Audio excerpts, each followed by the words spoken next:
Hi, it's Neil Sean here on your entertainment news, and with a lady that truly really needs no introduction. It is, of course, though, the beautiful Miss Annette Andre, who tells us all about her brand new book. A brilliant read it is too. Remember though, Annette, if you miss it, you miss out. Don't miss Annette today on your entertainment news.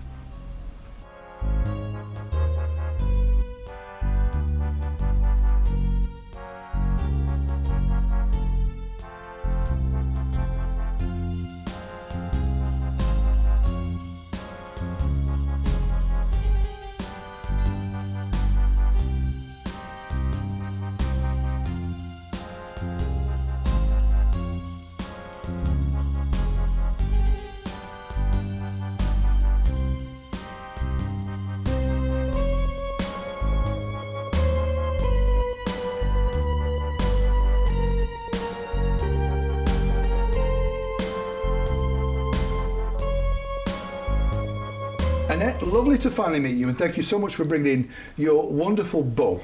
Tell us the title so we know where to go and buy it. Where have I been all my life?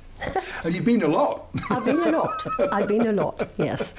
Now tell me, you told me this lovely story just before we came on air about how your husband was helpful in shaping the book, because it's not that easy. You know, if you say write a book and you go, okay. Yes, you think, oh, it's fine, I'll just write down all the memories, you do all that, Yeah. you do loads of notes, and then you say, right, start the book. Oh, I was born, I did this, I did that, I did that. And I gave it to him, and he went, oh dear, yeah, okay. Throw it away. We need a few lessons here, because he used to teach creative writing. And he sort of helped to make me think, now, which way you're going to do it. I'd read an autobiography of Moss Hart, Oh, yes. which I absolutely loved. And I said, I really want to do it the way Moss Hart did his, which was starting somewhere in the middle. And then it's not chronological, one thought goes into another. Oh, back then, up here, and there, you know, all that way. But how do you do it? How do you do it? So it's been several years of effort, might I say, and severe guidance and throwing things away and doing them again. But I know what you're talking about, because one of the things that he said to me in the beginning was, okay, you're writing this book. Think of it as telling your story to a new friend. Yes. Someone that maybe knows a little about your life, but not a lot, but you feel comfortable with them, and you have the ability to talk about some more personal things. And just go on from there, but make it a conversation. The thing, I mean, the book, you know, I read it virtually in one sitting because it was so good to read, seriously. But the thing that I loved about it, the first thing I wanted to mention is, and now it's so on PC now, but Birds of Britain. I mean, just the title in there, you know, like, I know, Birds of Britain. There's a beautiful picture of you, which is slightly racy, you know, but of the time, you know, of the time. Oh, it was meant to be. But I just love the fact that if you explain what the book was about, because I just laughed out loud and thought, can you imagine putting that together now and saying, let's get, you know, the 10 top actresses of the time. Politically incorrect. Birds of Britain. You know, I said to the guys, and they went, oh, is it about bird? No, it's about beautiful girls in the period, right? And they went, oh. So Birds of Britain, how did that come around? And tell us about the book itself. What happened? The book was done by a man called David Tree, who did the book and instigated the whole thing, and a photographer called John D. Green. And they decided, being the swinging 60s, that women were coming into their own. You know, women were starting their own businesses. Women were becoming more prominent on the musicians, as models, as actresses, but with with further things. And women who were starting their own businesses. Yeah. So they got a whole group of women together, gorgeous. Most of them were gorgeous, and people like Mary Quant, and then Susan Hampshire, and Sue Lloyd, my great friend Sue Lloyd, and me, and a whole group of people, and some socialites, you know. But there was always a bit of a story to tell, and they would look at the person and see what they could see to make it different. So they had, I think it was one of the Curzon girls, I can't remember her name, I should, Mary Jane Curzon. She was covered in black oil, right. motor oil, with nothing on the top, and her beautiful hair, and it was a wonderful picture. Yeah. We all had a separate theme, as it were. Yeah. And I was covered in leaves, and you don't see it in the photograph, but I was happily drinking away white wine, which they thought was a very nice thing to do. You know why they strategically moved these big leaves. You wouldn't want a wind machine coming into the studio, would you? Oh, Oops. Oops, yes, oops is right. But it was wonderful. Of course, in those days, birds referred to women. I mean, you would look at it and you'd say now, whoa, excuse me. But it was funny. Yeah, it was fun and flattering then. Oh, come on, bring the birds with you, you know. Yeah. And we didn't take it as an insult. And this wonderful book came out, Birds of Britain, right in the middle. And we took it to America and all sorts of things, yes. I think it's a lovely story. It just shows as well how you're right, Sylvia, being so PC now that you're offended by that. I would think that because the pictures are, as you rightly say, stunning pictures. Oh, they're beautifully taken. And, Yep. and as an actress of the time, you're very confident in yourself because your Yep. success has now come. Yep. And I think, why would you be offended? You get a trip to America on the back of it. Of course. Doors open. Yeah. You know. Yeah, what's there the were only problem? 8 of us taken to America, Yeah. so that was a big thrill. Yeah, which is not bad. I mean, you had, when I look at your career, you know, we'll just randomly pick things, but some wonderful experiences, some wonderful times. Yes. And, you know, one of them has to be, of course, being at the forefront of working in ITC for shows and stuff like that. Yeah. And Roger Moore and, as you rightly said, Tony Curtis. Now, I was lucky enough to meet them both. And your description of both of them is exactly how I saw them. Really, Roger yeah. was, you know, debonair, game for a laugh. Fun, yeah. Just kind of like coasting, basically, Yes. just enjoying the moment, you Yes, know. yes. Tony did take things rather more seriously, I thought. I was It very surprised because I remembered him from, you know, the Sheikh of Araby Yeah. and all these things. Beautiful and man, then- though, wasn't he? Beautiful man. I Oh, mean, he in was. his day to Well, look he at, was. you know. But then he did those wonderful movies, Sweet Smell of Success and The Boston Strangler and The Defiant Ones, I think it was, and Yeah. where he was superb. And I met this actor that I remembered too from the Sheikh of Araby days and all those silly things they used to give him. And he came up to me and said, I have a script here. Do you have your script? Would you like to work the lines here? But we would sit and work the lines, and he was intense. Yeah. There were 2 people. There was the film star, Tony Curtis, who was brash and over the top, and then there was the actor, and it was really and lovely to work with, Yeah. very unselfish, Yeah. you know. So that was a surprise to me, but I enjoyed working with him, I Yeah. did. And because it's interesting, isn't it? Because you're an actress yourself now, but you've loved these people. I found that when I interviewed them, I couldn't quite believe I'm talking to Tony Curtis. Do you know what I mean? Sure. So is that hard when Yeah. you first come on set and you're like, oh, this is this big Hollywood star? Because I think everybody who's in this game is inadvertently sort of shy.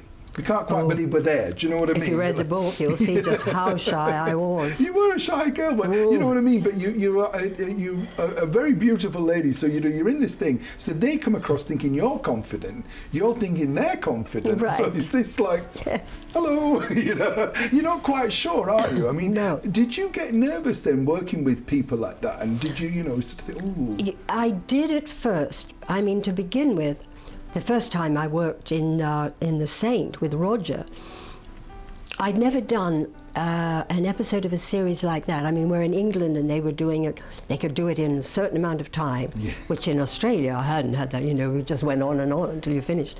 Yeah. And everybody was saying to me, oh, of course, in these series, you must do it in one take. They don't like you doing 2, you've got to know your lines. So I was like this when I went to the studio. Then I have this director who was a dreadful man. I opened my mouth and all he could do was shout at me and tell me how dreadful I was and all of this. And I was left in tears, literally, until Roger came up, took hold of my hand like this, and then said, "Excuse me, Joan, could I just have a word for a minute?" Went down and talked with the director, and that was the end of the shouting for the rest of the thing. I thought, oh, I love this man. You know, and he was very special and to work with. But then I also worked, of course, as Filia in Funny Thing Happened on the Way to the Forum, the movie of. I have Buster Keaton as my father, Zero Mostel, Phil Silvers, pardon me, Phil Silvers, and Jack Guilford, Michael Hall, I mean, name them. Yeah. They were there, all this talent in one box, and me. And you're young, you know, you're a very young girl, young. You know, And Michael Crawford, Michael Crawford. Who was lovely to me, I must say. We got on very well in that movie. And everyone was just lovely. And Buster was, well, he took over the role as my father. He'd say, "Where is my daughter? Tell my daughter to come here and talk to me." You know, I'd go over and sit down, and he'd talk, and we'd talk.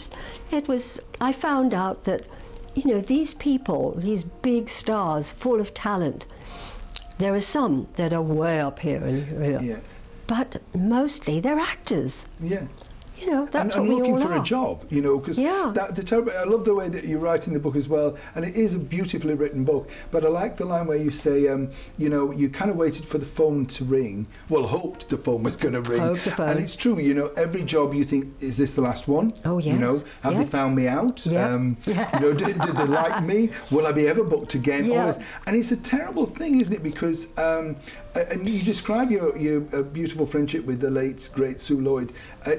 She struck me as being a bit more confident in that vein. Was she a little bit more like, Sue knew who she was. Yeah. Sue was confident and full of life, and maybe that's why we gravitated, because in a way we were very, we loved to laugh, we did all this, but we were different personalities. I was probably the quieter one, and Sue was the Auntie Mame. Yeah. Yeah, she was. So telling off the traffic warden with the sun in, I thought it was brilliant. That you know, we won't spoil it, but it's just, he just proved, you could see, like, you thought, well, she's doing it, I'll sit there then. It was funny. Yeah. And we did get a good suntan. Yeah. Yeah. So, you know, you had don't the care. radio, had the Coke beside us, or maybe it was a little wine. Yeah. It was very nice. funny. Yeah. It really was. Cars would go, I'm not telling you, but cars would go around, and you'd hear this as they'd be Two beautiful women by the It's surreal again when you look. That's what I like about your book. And when you mentioned, you know, because you were the most used actress, used is the wrong word, but requested actress on The Saints. Yes. But what was it like working? Because was it a bit like a factory there? Because they had the things like the Baron, the Champions, the Saints. You know. I suppose in a way it was, because they had so many things going. Yeah. But of course it wasn't, because every production was different. Every group of actors was different. Sometimes you had a group of actors who were the main characters, 1, 2, 3, whatever. And if they didn't get on, and there were a couple. If they showbiz, love, they have to not get on. Yeah. And they didn't get on, it could make things unpleasant for the other actors. Yeah. And this was a series, you know, that had to go through. And if not, like Mike and Ken and I on Randall and Hopkirk, it was the nicest set, because the boys were just lovely. And we worked together beautifully. We had actors sometimes coming on, strolling onto the set and saying, "Do you mind if I sit here for a while and talk to you? Things are going really badly on my set over there. I can't stand it any longer, you know." But it does. And of course, Roger was a master at keeping things going well, unlike Patrick McGowan. Oh yeah, because I've got to be honest with you. Probably be shocked for saying this on camera. I never understood anything of The Prison. I didn't get any of it. Oh, you good, neither did I. Didn't know what it was on about. Yeah, I watched it because obviously you were in it and you understood it, but I never understood what it was about. I didn't get any of it. It was just weird. I kind of, you know, when I watched it again, if I'm honest, I thought it must be the 60s. You know, like maybe that just bypassed me. But you never understood what it was about either? No, I never did until maybe a little recently, where I think he was seeing a future of, it was more automated, and we're living in a more automated world. Yeah. And it sort of struck me as being a bit scary, that. Yeah. So I don't know whether I'm on the right track there. No, but I know what you mean, because, you know, you're looking at it, and I guess, in a way, you're right, actually, because people being filmed, Yeah. you know, going around Yeah. and living in little, suppose, like pockets of Twilight worlds and stuff. Yeah. But what fascinated me was how he got it past Lew Grade. I mean, Lew Grade was a genius. Isn't that weird? You know, like, I know, so I have you think- no imagine idea. explaining that to Lew. It's I this. have no idea how that happened. And I'm not sure, actually, whether it was Lew. Oh, so it was You know, I'm coming to think of it, I think the prisoner was not an ITC. Oh, right. So it was through another I'm company. trying to remember, isn't that terrible? My mind's Yeah. gone. No, Never no, mind. you're probably right. But I think I'm right. Yeah. Because I don't think Lew would have gone for that. What was Lew like to you? I only met him once, when I was very young.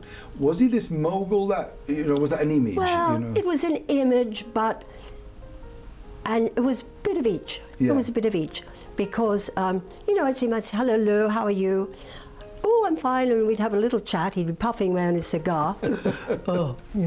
And I never had long conversations with him, just met him up with him occasionally at the studio, and that was it. But he was always nice, and I think he liked me because, he seemed to say okay. Yeah. Yeah. And that's the thing, isn't it? It's like what you're saying. You beautifully describe as being an actress as, you go from one job to another, you're hoping, Yeah. it doesn't matter whether it's a stage play, a TV series, because I love the fact that you write about a lot of people didn't think you should do Randall and Hopkirk because you'd be typecast. Yeah. Which is surreal when you think, because it's a cult show now, but at the time know. you're in the moment, aren't you? You're thinking, Well, we're in the moment, and in "Why?" those days, you didn't have these forever running things. Yeah. This is a new conception, really, Yeah. from about the 80s. That suddenly they're bringing up these series, Yeah. and they're on DVDs, and in America, they know some of these Yeah. things. The Prisoner was very popular over there, and some of the other ones, The Saint and things, and you think, gosh, I didn't Yeah. know about this back then. It's like life after death. Yeah. It really it's is. true, because you're just making it in the moment, aren't Yeah, you? yeah. And as I say, your book is just beautifully crafted, but the people that you've met along the way, there's a beautiful story, maybe, about meeting the legend that is Joan Crawford, where she corners you in this thing. And what I love about your description is that you could see the layers of makeup. Because when you're young, it probably isn't that layered, but when you're young, you're like, because, you're I just remember a young the girl. eyebrows. And I always look at my eyebrows and I think, they don't look like hers, do they? All penciled in and dark and everything.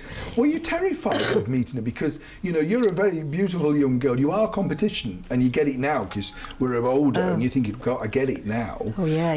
But when you're young and you're just confronted by somebody that is just an icon, really. Yeah, I was a bit phased. I was a bit phased, and then she sort of rattles on about the talent and non-talent and I thought, hang on, I know quite a bit about this. But I didn't dare say anything. No, you didn't answer back. No. It was no, a I bit just Norma smiled. Desmond, did you think, in the sense of that? Yeah, I think probably. Yeah, because I think she probably, it sounds awful, doesn't it? But wanting to give her the benefit of the doubt, she's realising that you are the competition. These bright young things in London. Yeah, because she was middle-aged then. Yeah. She wasn't old, but she was, I don't know what age she was then, 50s, 60 maybe. And, and she was obviously feeling it. Yeah. Well, I understand that now. And it's terrible, isn't it? Because you see, in this age now, people can be cast older, but in her period, cut-off would be 40. And, because I think, it was interesting, I interviewed Dame Joan Collins, and she was saying that she was told that her career, really, by the time she was 32, she would be seen as old, in films, which is ridiculous when you think nowadays, isn't it? Ridiculous. On the other hand, that still is par for the course. Oh. Yeah, in your 40s, Yeah. sorry, you're past it, dear, you know.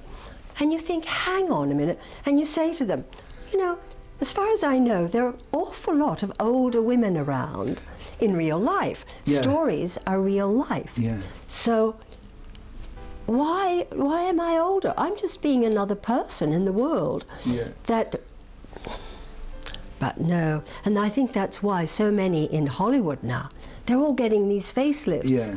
And they all look the same. They're like pigeons on a post. Well, as we said, though, you can look good, but they're still not going to cast you as younger parts, because sadly, when you go into this business, everybody knows your age. It's printed time and time again in magazines and interviews, and then they go, oh, you know, so the producers just go, oh, no thanks. Yeah. You know, I'm already wanting this person. Yes, and actually you don't see them much anymore. And my theory too is that you make your fame or your success on who you are, and you have characteristics that are yours. They're unique. You go and have all the face work done, and you're something else. You're someone else. But what happens is you lose the character. Oh, of course. Yeah. And how are they going to cast you if you just look like someone else? They could cast someone down the road for less money, you know? Yeah. You worked, as we touched on, with some amazing people, but I love the fact that you also were two people I want to throw at you. Jayne Mansfield, you were in a film which was called Panic Button. That's right. And Jayne Mansfield was, I love the way you describe her, the Hollywood sex pot. I mean, we'd be shot for saying that now, wouldn't we? But she built a career on being dumb, you know? Yes, the big, you know, bosom. What was she like when you met her? Was she pretty? And I really met her very briefly. She was very pretty. Yeah. She really was. And she was lovely. Yeah. She was fun, and she was smiling and very sweet. Yeah. I was, because I don't know what I was expecting. But no, she was a bit of a surprise, actually. Because it's interesting, isn't it? She, you know, I thought, I was looking at these people in the today's generation, and you think she'd probably have a reality TV show, she'd be all over the social media, because she was very clever at marketing herself, wasn't she? Oh, yes, you know, absolutely. in the limited periods of what we had then, you know, she got herself out there, created stories, and, you know. And what was that like being in that? Because, I mean, you know, you're still, as I say, young, but you're now breaking into nice things. I mean, you were into you were in Cleopatra, which was a shock for me. Not that, you know, but you kind of think, wow, you never think of all the other people in it, because it was all centered around two people, wasn't it? Oh, yes. And I was just a handmaiden in it. But it's still a great thing to be in. We were around. Yeah. Richard Burton. Oh. Was he attractive? Oh. And then he spoke. Oh. That's a yes then, girls. Oh, yes, that's a yes. That's definitely a yes. And Elizabeth Taylor, who was very beautiful. Yeah. Very beautiful, but not sweet. Oh. Not what I saw. No, I had no personal contact with her, really. No. But she would walk around with a can of beer, you know, every time through the takes and things. And I thought, we could have a glass. With a beer. Yeah, you're right. At least have a stemmed glass, couldn't you? A stemmed glass, yes. But, you know, I can't speak because I didn't get to know her. But you know, he was very attractive. And that voice, I mean, how could you not fall hook, line and sinker for the voice? Yeah. And was it right in saying that? I remember interviewing an actor now, his name escapes me, but he said a lot of the props were beautifully made, like they were real, you know, things. He said, and there were a lot of them are just discarded, you know, which nowadays would be on memorabilia sites. And I'm sure they were. It was a terrible waste of money, apparently.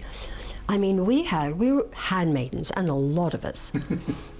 And we were taken to the Isle we were in Rome, taken from Rome to the Isle of Ischia, which is next door to Capri, and at the time was still just a lovely small island, you know.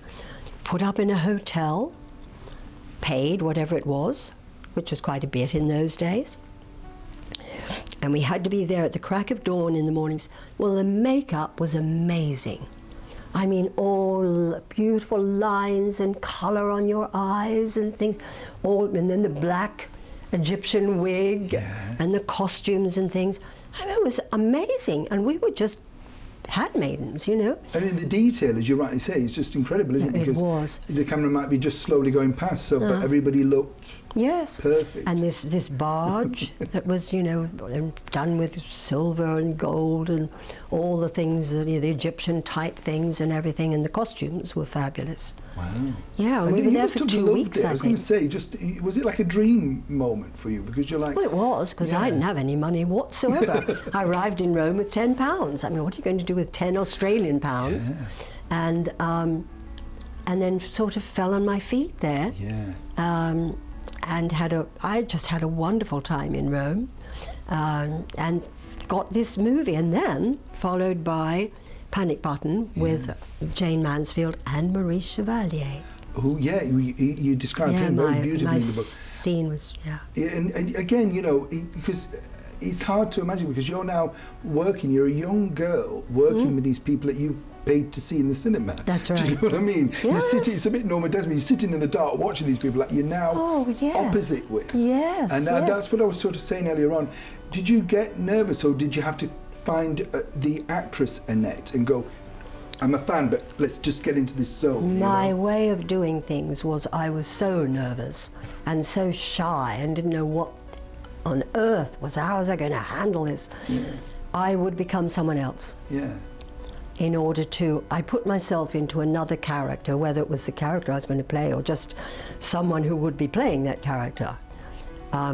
Betty Davis always came in handy, except that wasn't the right part for Betty Davis. I had to find, you know, Debbie Reynolds or something. Yeah. And then I would be able to deal with it until I could actually. And he was so lovely to work with. So then, of course, you relax and you realise I'm just working with an actor. Yeah.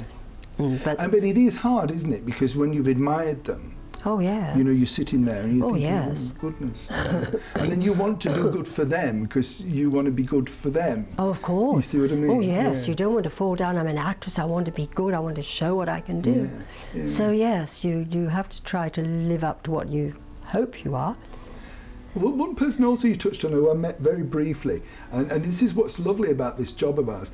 We were setting up at the Theatre Royal in Hanley, at Stoke-on-Trent area, and the actor that we refer to is Richard Todd. But what happened was we were doing a variety show at night, and they'd been rehearsing a play during the day. You know what it's like. Yeah, I do. And there was this, which I thought was an old man sat in the chair asleep in the thing, because the set was stood up, you know. Right. And then, you know, we're all a bit young, and we come in, you know, and this guy got up, and you know, you think, that looks like Richard Todd, but you know, you think can't be, you know, because you don't notice the posters or anything like that. You're in your own world, you know. And he was lovely to me, you know, a really, really nice man. And it's hard to imagine, he was a huge movie star, you know, at the time. Yeah, he was. I mean, very popular, you know, the Dam Busters and everything else. But he was such, how should we say, a little bit tetchy. Oh, he was. Which he I would could say be for me, very tetchy. And, And nice enough, frightfully English. Very, Oh, you know. yes. And he would say to him, oh, we're in a variety. Oh, variety. Oh, no, yes, darling, don't do that, you know, don't do that. And I thought, but I love your stories in the book about when you couldn't eat garlic for a while because he was so cruel. I had done a whole season with him on tour, right, with a different play. And we hit it off, it went beautifully. We used to go sightseeing in Ireland, which is where he knew very well, and all those stuff. Lovely. Then, however long it was, a few years later, I worked with him at the Mayfair in Business of Murder, which he's done a year or a year and a half, what it was, in it already. So he's really established in his, and walking, and it was, I mean, he was fine to me, until he said, "You've been eating garlic." I said, yeah, I had lovely dinner last night. And he nearly fell over. Oh, it makes me so sick. I don't know where this came from.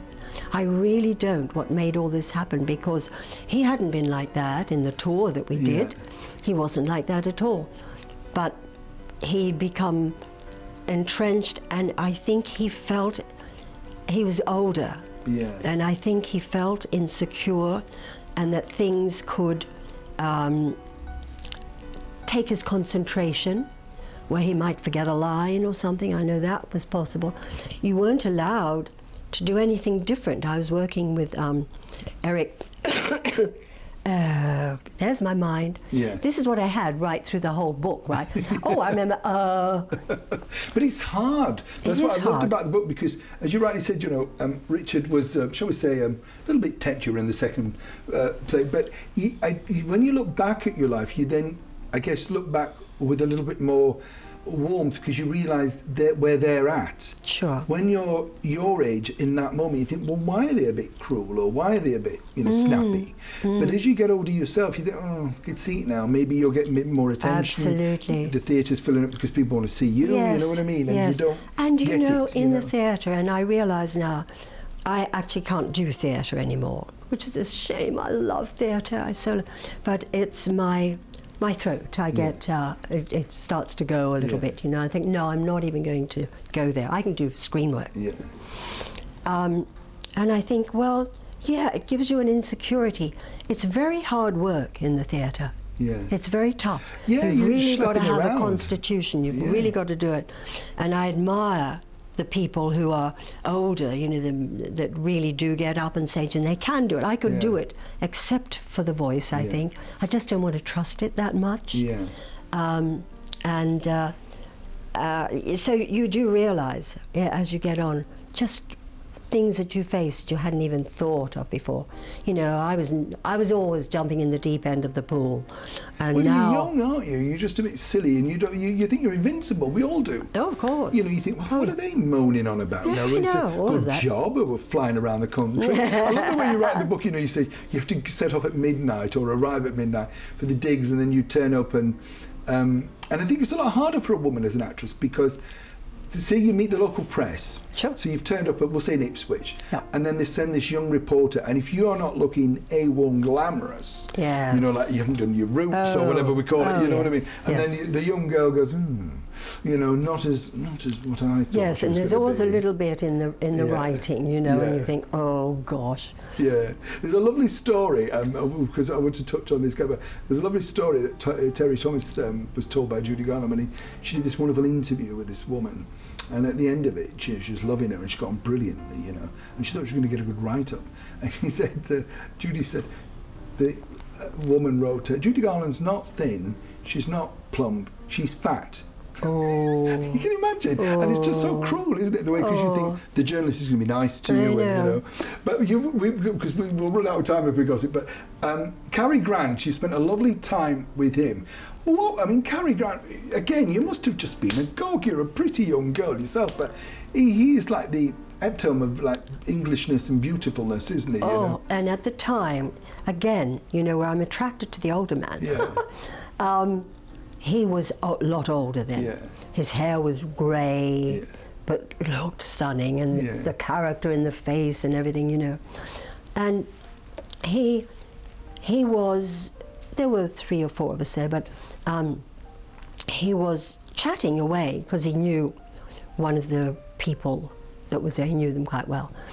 And he was chatting away, and he wasn't as chatty with me, and I don't know why. I've got a feeling it was the end of his marriage to Diane Cannon. Oh, yeah. I think it was just after that, so it could have been and that was fine. I didn't want any flirtations or anything like that.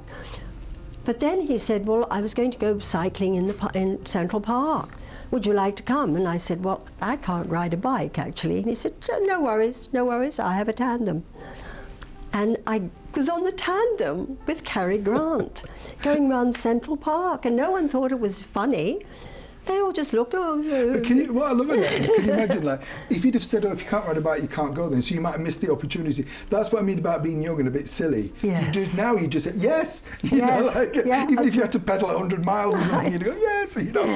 But when you're young, you think, oh, no, I can't do that. Yes, So you don't get it, do you? You think, well, is there, as an actress, is there a role that you wish you had have done? Was there anyone that you turned down and think, oh, I should have done that, but because you're in that moment, you are busy, or thinking, oh, maybe I'm too young or too old for that, or whatever, No, I didn't actually.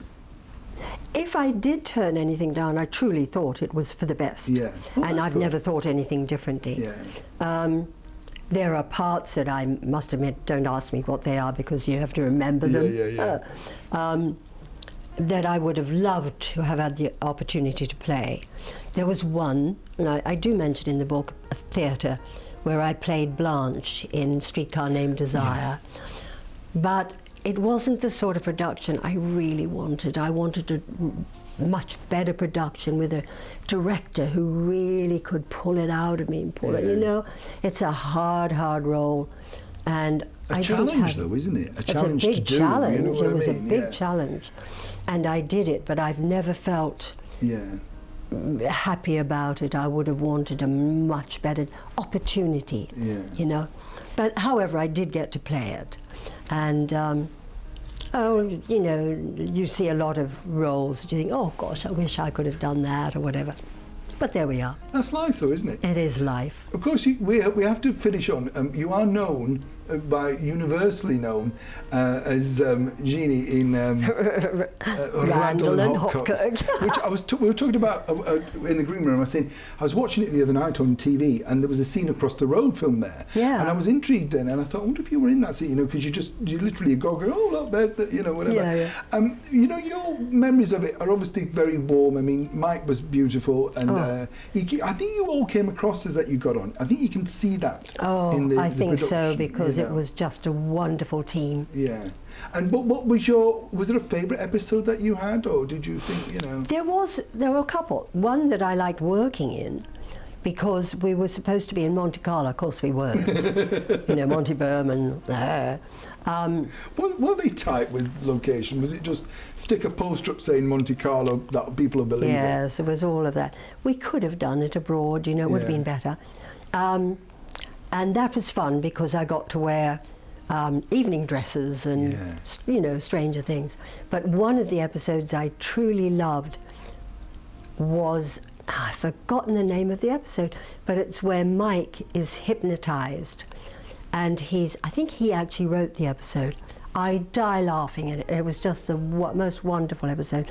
And he's being given instructions by me or whoever else was there to, walk down the hallway 5 steps, turn right, blah, blah, and then Kenny would come in and turn left.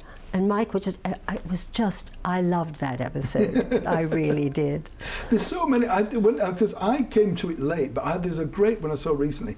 I think it was filmed at Watford Palace where he was playing like a mind reader. Magician? Yeah, something like that. And it's a very clever, well-written script. Yes. You know, it just stands up because you don't notice the clothes or the set. You know, you think it's actually quite believable. You know, like how it would work. You know, as a thing.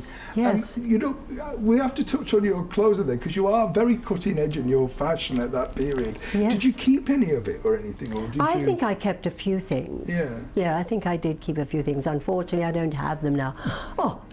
If we'd known about merchandise and things, but no, I was given a few things if I wanted to keep them, but they were loaned by a couple of fashion houses. One was called Kajana. I remember, I don't know if it's even in existence now, but they gave me lovely things, and I loved colours. Yeah. So that's one of the things that the fans comment on, even still, that we loved the clothes and we loved the fact that you wore colours and, you know, all of that. Your hair, everything was just, you were a very beautiful lady, but you just look great in the thing. You never look flustered, ever. Do you know what I mean? And it is an act. It's a testament to your acting. And I know Kenneth Cope mentions this in his piece, that to act pretending somebody's not there is very hard, you know, because hard. You must have been tempted to sort of, you're edging up a bit, or I did. You know, as walking into shot or something. Oh, I did. Also, and he would do it purposely sometimes, because He's a lovely man, Kenneth, isn't he? He knew I would just be in fits of laughter, you know, and the director be going crazy. You know, let's do it again. And what was Monty Berman like? Because we saw, it's funny, on an old movie channel, you see just the catalogue of work they churned out. Yeah. They were very prolific, you know. Robert S. Baker, Monty Berman, all his, you know, it was like a factory for them that they were just continually. Yes, they really worked very hard.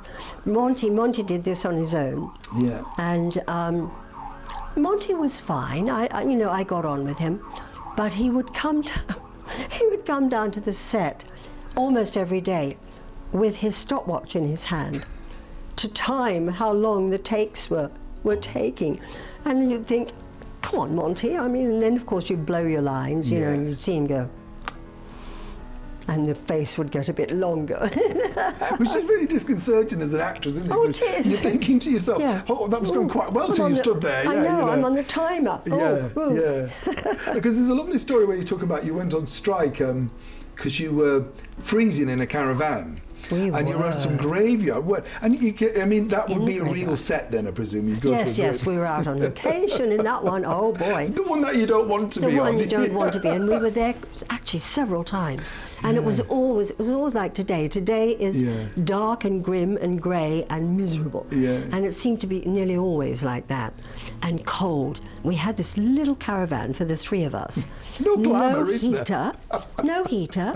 No glamorous, forget it. I mean, we could barely all sit in there, you know, like this. And then we said, finally, because if I get cold, I go hypothermic.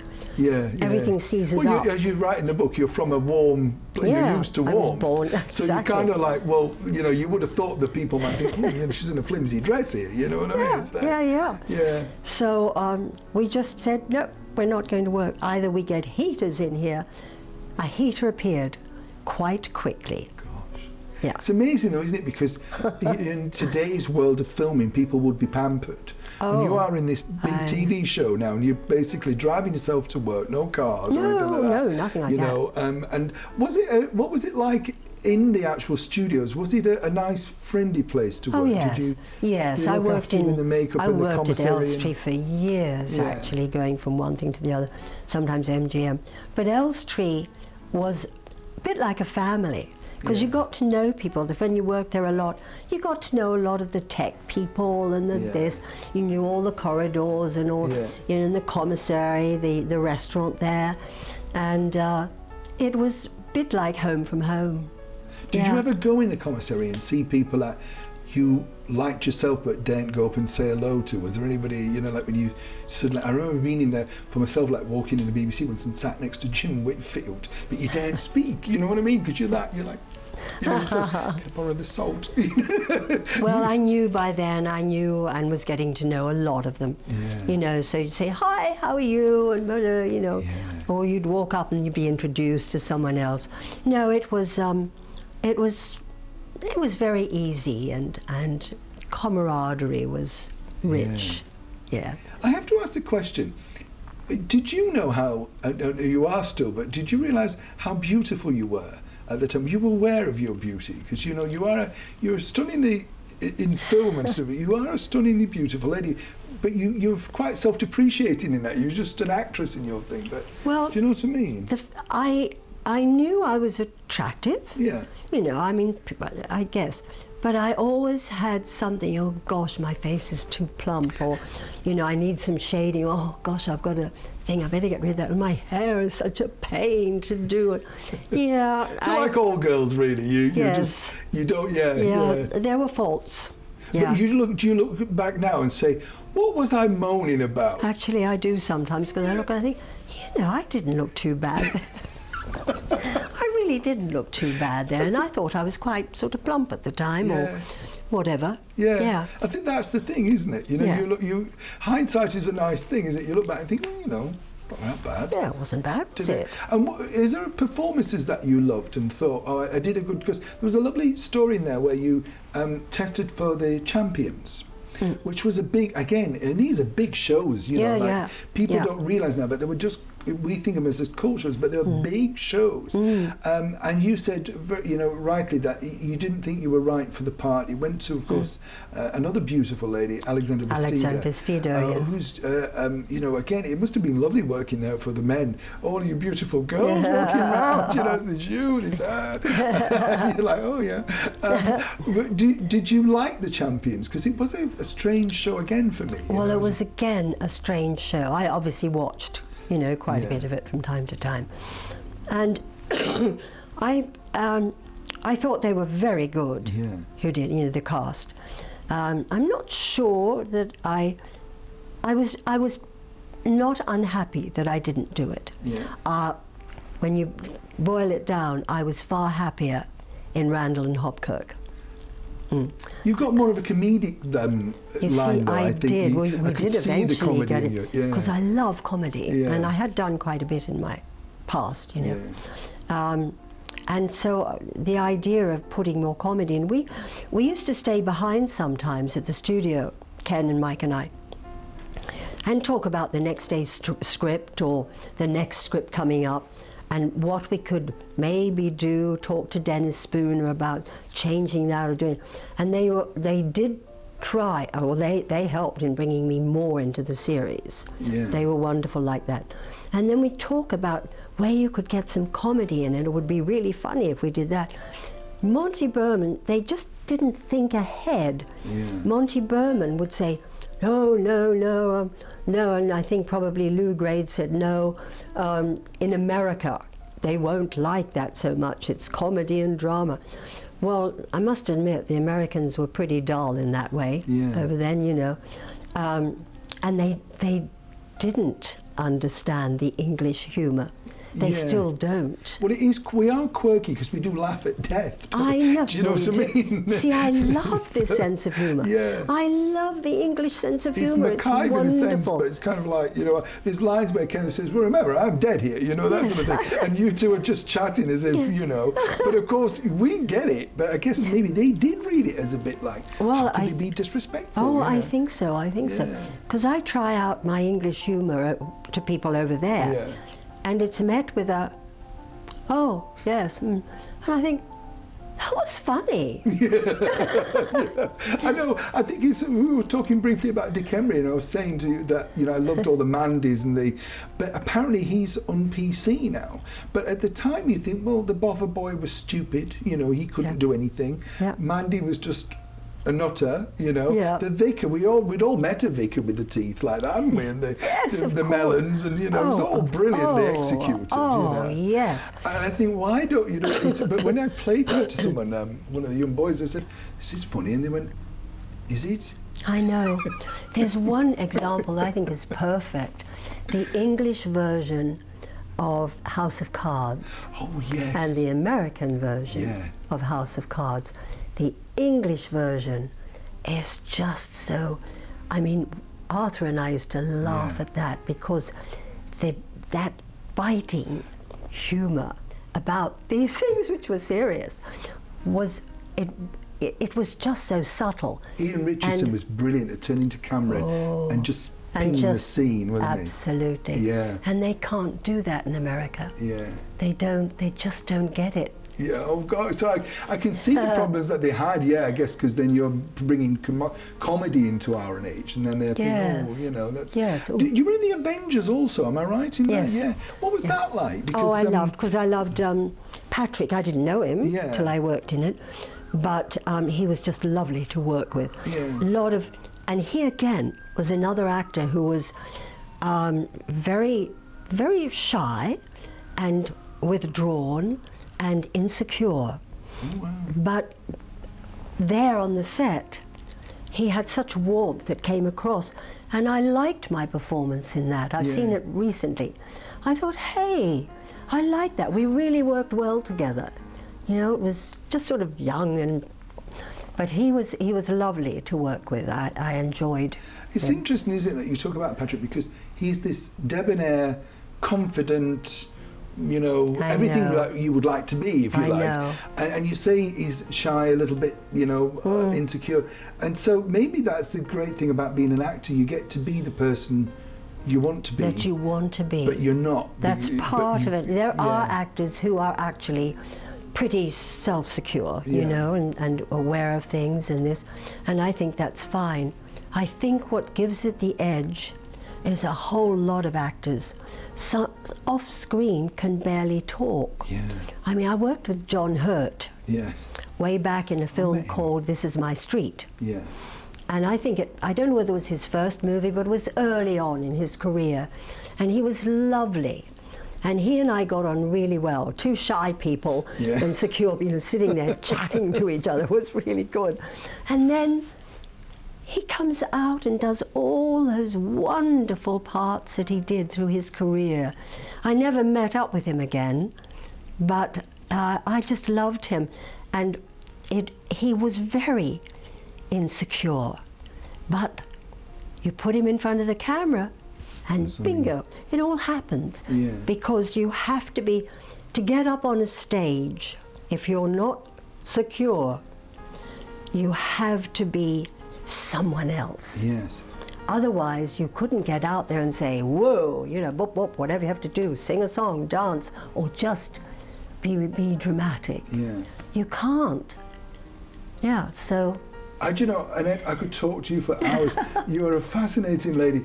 I can't recommend the book highly enough. It is a brilliant read, and I think what's lovely is you describe the eras that you've worked in absolutely superbly. It comes to life, and you know, as I said, we won't tell any more. You must go out and buy the book. Tell the title of the book again. It's called Where Have I Been All My Life? A Memoir. And it's out now, and you can buy it in bookshops, online. Bookshops, not yet so much. I'd like it to go into bookshops. It's on the publishers. Amazon and things. But it is on Amazon. Yeah. Yep. Because you and me are not tech savvy, so just remember.